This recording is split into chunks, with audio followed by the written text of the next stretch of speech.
incluyendo el tema de ver que el trabajador que sea asalariado pues no gane algo muy básico, muy mínimo, como en el pasado. Afortunadamente hemos tenido sus incrementos recientes del salario mínimo que ayudan a una mejor negociación y ayudan a un mejor bienestar de los trabajadores, especialmente de los que menos ganan.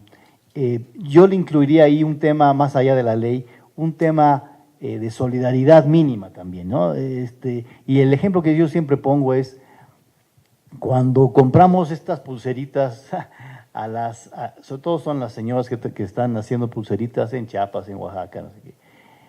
A mí me parece como de cuarta andar negociando el precio de las pulseritas con las indígenas de Oaxaca, digamos, ¿no? Sí se puede porque, digamos, el mercado lo permite, pues sí, el mercado te va a dar un precio, pero no manches, güey, ¿no? O sea, andar negociando la pulserita a la señora de indígena sí me parece de cuarta. Me parece me parece igual andar negociando un salario muy, muy bajo para la gente, también me parece de cuarta. Entendiendo que hay que mejorar la capacitación, hay que mejorar la educación, hay que mejorar la productividad, si andar negociando salarios de 80 pesos diarios sí me parece una jalada. Entonces hay un elemento de solidaridad mínimo que me parece fundamental. Entonces, sí ver las 3 o 4 cosas de manera integral me parece importante. Y déjame nada más repetir, mejorar el mundo del trabajo digno a partir de las negociaciones mejores y de los apoyos mejores, a partir de la reforma laboral que están transformando, eso es lo que busca hacia una representación sindical mucho más real, ¿no? Aumentar el salario mínimo, educación de calidad a la población y el ambiente de generación de empleo y crecimiento económico. Muchas gracias. Rogelio.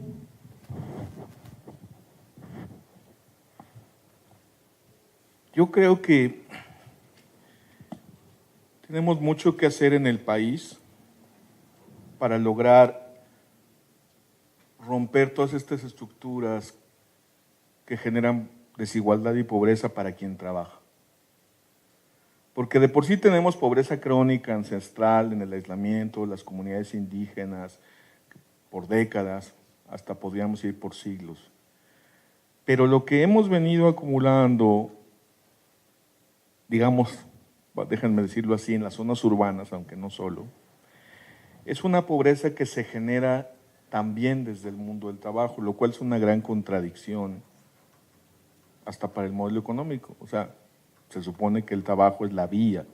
Entonces, a mí me parece que necesitamos encontrar cuáles son las estructuras o los engranes que hay que mover. Por ejemplo, la reciente reforma laboral va en el sentido de respeto, de avanzar en el cumplimiento de derechos laborales. Nosotros desde Frente a la Pobreza expresamos nuestro apoyo a que se aprobara en los términos en que fue presentada y aprobada por el Senado para que tuviéramos este avance. ¿Por qué? Porque mejora las condiciones de defensa, de agrupación, de sindical, le da condiciones a las personas que trabajan para organizarse de manera democrática y mucho más transparente que en el esquema corporativo vertical, donde los dirigentes sindicales eran los dueños, digamos, de la representación y los trabajadores eran casi como sus patrones, ¿no? Entonces, cuando en realidad serían sus representantes. Entonces, yo creo que la reforma laboral en eso y en el tema de la justicia para romper una de las estructuras, me parece, más viciadas del mundo del trabajo, que eran las juntas de conciliación, donde todos sabíamos que cuando vas a un juicio laboral tienes que decir todas las mentiras que sea posible, todas, que trabajabas 20 horas diarias extras, que llevabas ahí 7 años, que te pagaban por fuera, porque era la base de la negociación. Y por supuesto los patrones entonces hacían los contratos de la manera más leonina posible, los salarios más bajos, todo te puedo correr cuando quiera, por esto, por aquello, te doy contratos de 2 meses, de 3 meses, por ese esquema, por esa estructura, de esa manera en la que supuestamente para defender a los trabajadores, porque ese era el discurso, en realidad se generaba una auténtica simulación que no le convenía ni a quien contrata, ni a quien es contratado, y mucho menos al país para crecer con empleo y con crecimiento económico. ¿Cómo combinar crecimiento económico, generación de empleo y respeto a derechos laborales? Yo creo que ahí está el asunto para poder salir de la pobreza. Nosotros pensamos dos cosas. Una, la que hemos dicho mucho y no la voy a ampliar, es ciertamente la recuperación del salario mínimo para que llegue a su nivel constitucional requiere un plan multianual gradual. Acabamos de ver un anuncio del presidente de la CONASAMI de una meta de salario mínimo arriba de los 340 pesos, me parece, no me acuerdo el número, que puede ser, es decir, ¿quién somos nosotros para decir que no? ¡Qué maravilla! Siempre y cuando se haga en un plan gradual responsable que no nos vaya a generar un efecto. Nosotros vamos a estar siempre por la recuperación gradual del salario mínimo para que sea suficiente y para que cumpla la Constitución. No somos parte en esa negociación, no representamos trabajadores, no representamos empleadores,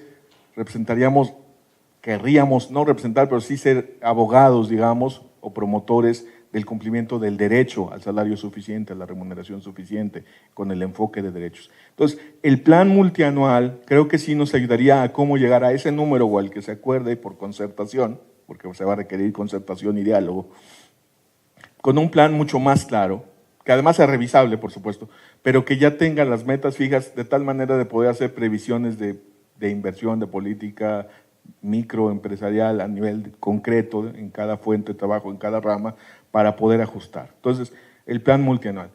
Y la segunda, que nos gustaría que por lo menos se empiece a hablar mucho más, es cómo hacemos para que la seguridad social o la protección social, que incluye acceso a servicios de salud, sistema de ahorro para tener una pensión en edad avanzada, mecanismos de protección en caso de accidente, enfermedad, incapacidad o incluso discapacidad, y ahí podríamos también meter, incluso en caso de desempleo, el seguro de desempleo, que hoy no tenemos o no, por lo menos no funciona como tal, y los servicios de cuidado, es decir, porque en nuestro esquema de la seguridad social, el IMSS tiene todo eso, y además le podríamos agregar los mecanismos de ahorro y financiamiento para la vivienda, porque aunque está separado en otra institución, está totalmente ligado a la contratación, ¿no? La iniciativa privada cotiza en el IMSS, cotiza en el Infonavit, el gobierno cotiza en el ISSSTE, cotiza en el FOBISSSTE, ¿no? Entonces, todo esto forma parte, pero depende del régimen de contratación. Lo que el observatorio mostró con los datos del INEGI es que 4 de 10 personas contratadas por un tercero no las afilian.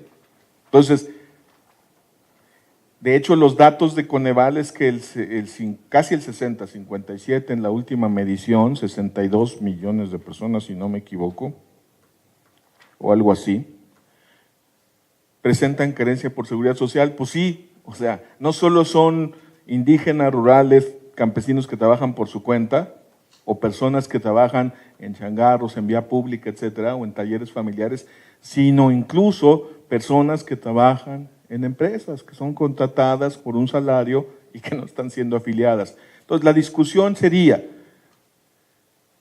y si nos tomamos en serio el primero constitucional y empezamos a discutir que la seguridad social sea universal y no dependa del régimen de contratación, es un tema muy complejo, requiere un diálogo social muy amplio. En el caso que se llegue a un acuerdo, también va a requerir sobre todo un tiempo de transición muy larga, porque no se trataría de disminuir derechos. Es decir, vámonos todos a un paquete básico de salud, a una pensión mínima garantizada de salario y 2 salarios. No, tiene que ser respetando derechos y siendo progresiva, pero lo progresivo tiene que ver con lo gradual, pero también con no poder para atrás. Y también tiene que ver con, en todo caso, empezar por los sectores más excluidos. Ahí es donde nosotros pondríamos el acento. Entonces, concretamente, plan multianual para la recuperación del salario mínimo, aprobado por la CONASAMI con concertación de todos los actores. 2, explorar las vías para construir un régimen de protección social y de seguridad social como derecho universal, y entonces que no dependa del contrato y entonces quitarnos, ahora sí que quitar esa carencia por la vía de la protección a todo mundo, y eso nosotros pensamos que detonaría crecimiento económico, generación de empleo y por supuesto menor desigualdad, mayor cohesión social. Entonces, ¿cómo hacer esto? Pues con diálogo social. Entonces, celebro mucho que la Secretaría tenga este mandato, celebro mucho que en tu dirección general, Manuel, esté la concertación y que sea una concertación que vaya más allá del tripartismo. No para sacar a nadie, sino para sí incluir a más voces, ¿no?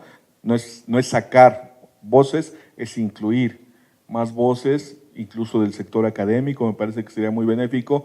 Ya se verá el mecanismo que es deliberativo y que es resolutivo, pero sí que por lo menos en el diálogo sí se pueda participar y sí se pueda ampliar, sobre todo para poder dar discusiones que coloquen datos, que coloquen elementos de propuesta y que incluso abran la posibilidad de explorar estas vías. Nosotros no pensamos que existe una solución de cómo construir un sistema de protección social universal, nos rebasa, no es nuestro campo. Decir que lo necesitamos sí es nuestro campo, y invitar a quienes pueden aportar, y me da mucho gusto que esté aquí Roberto Vélez del CEI, porque ellos, el Centro de Estudios Espinosa Iglesias, han estado trabajando en cómo se podría construir un modelo así.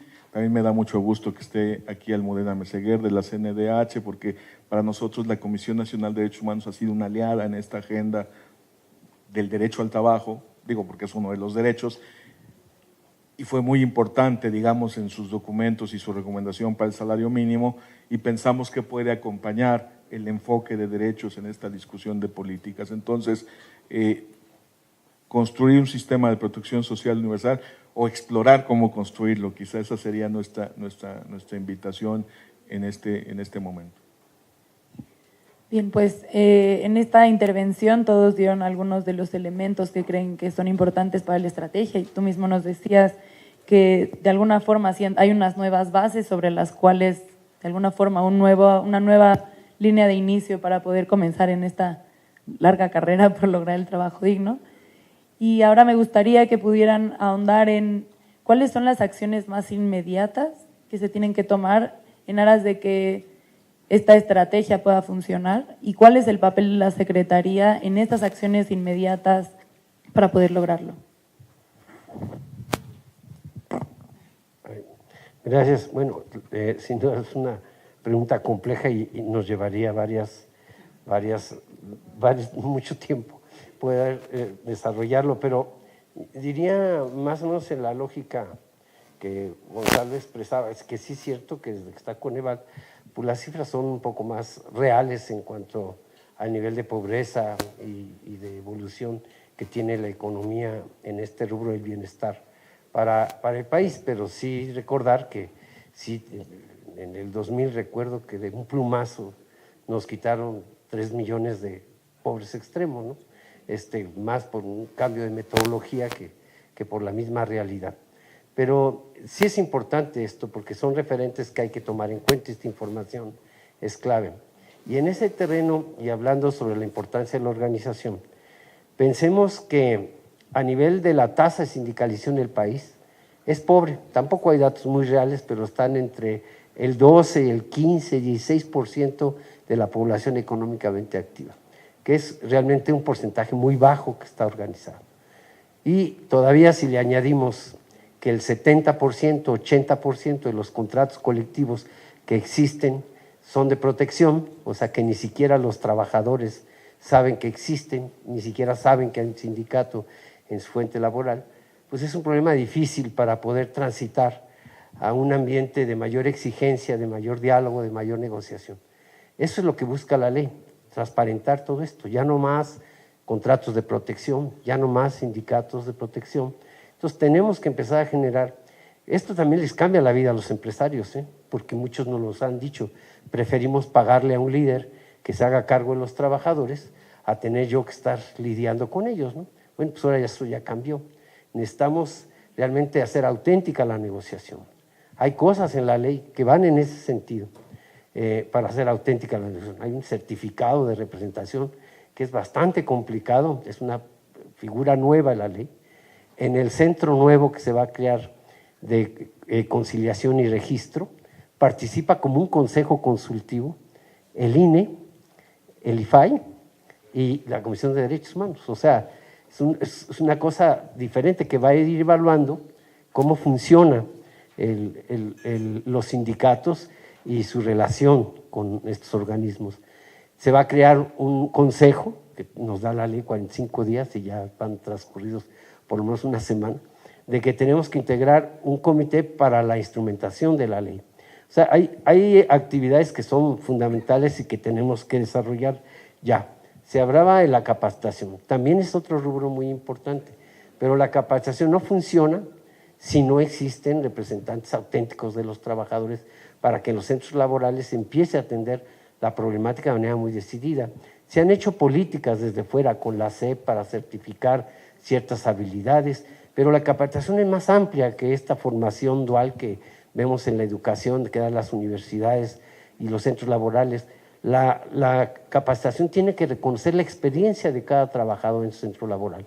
Hay gente que tiene años y que sabe hacer las cosas y esa gente hay que reconocerla de alguna manera. O sea, tenemos que cambiar también nuestro concepto de reconocimiento y certificación de habilidades. Y todo esto pasa, repito, por el cambio de mentalidad de los propios empresarios. Estoy hablando de los trabajadores, pero también del otro lado. Por eso es tan importante el diálogo. La CONASAMI tiene la convocatoria para su nueva integración de los sectores. ¿Qué va a pasar? Pues que se va a pluralizar, ¿no? Que los actores que siempre han centralizado la representación de los trabajadores va a cambiar, ¿no? Y en todos los ámbitos donde ahora haya participación de los trabajadores vamos a tener invitados nuevos, que son también actores importantes.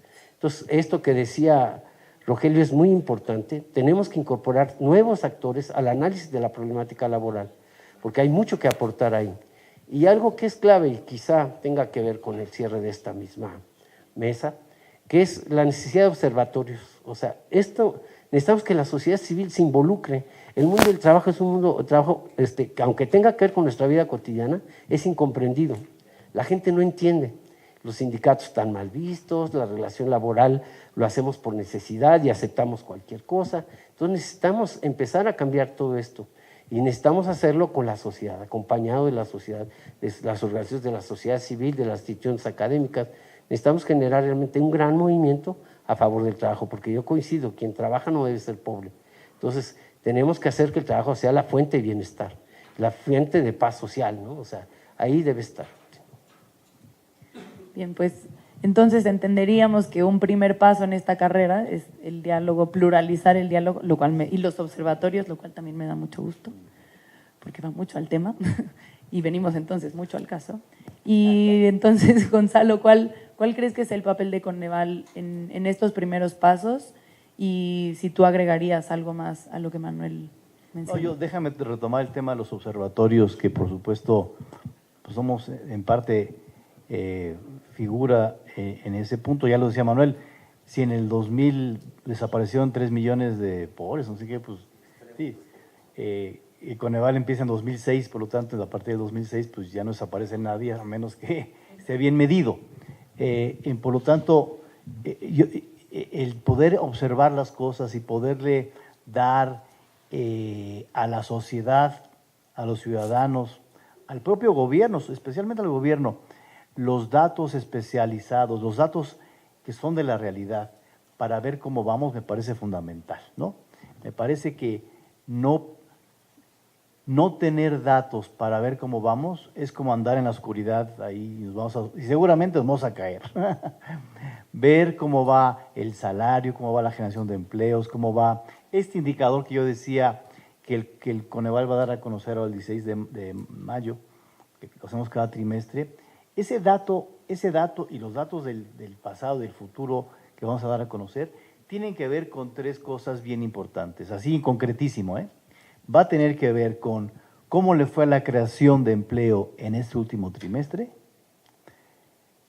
creación y destrucción de empleo, ¿no? O sea, creación y destrucción, porque ahí, digamos, permanentemente en las sociedades hay creación y destrucción, unos entran, unos salen, en la destrucción estarán algunos burócratas que han perdido el empleo también, por ejemplo.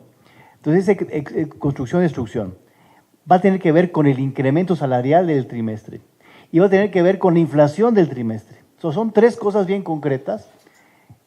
Por lo tanto, poder leer bien los datos de manera permanente que dan los observatorios, y el Coneval es uno de esos observatorios, me parece fundamental para irle dando viabilidad y sobre todo ir corrigiendo cosas e ir mejorando cosas en el futuro cercano. Sí, a mí sí me parece, lo decíamos ayer en Oaxaca, con todos los que fuimos, los diputados, el auditor, en fin, cuando combinamos dos cosas, un liderazgo político importante como el que tenemos ahorita con el presidente, si queremos cambiar las cosas es liderazgo de alguien que tiene el impulso, el presidente lo tiene, combinado con el poder, el que es el líder, escuche a los observatorios independientes, me parece fundamental. El que se puedan ir corrigiendo cosas me parece fundamental porque el liderazgo tiene mucho ímpetu, pero hay que corregir de manera permanente porque si no, no vamos a llegar a ningún… O podemos llegar, pero sin corrección me parece importante. Entonces, el observatorio me parece fundamental.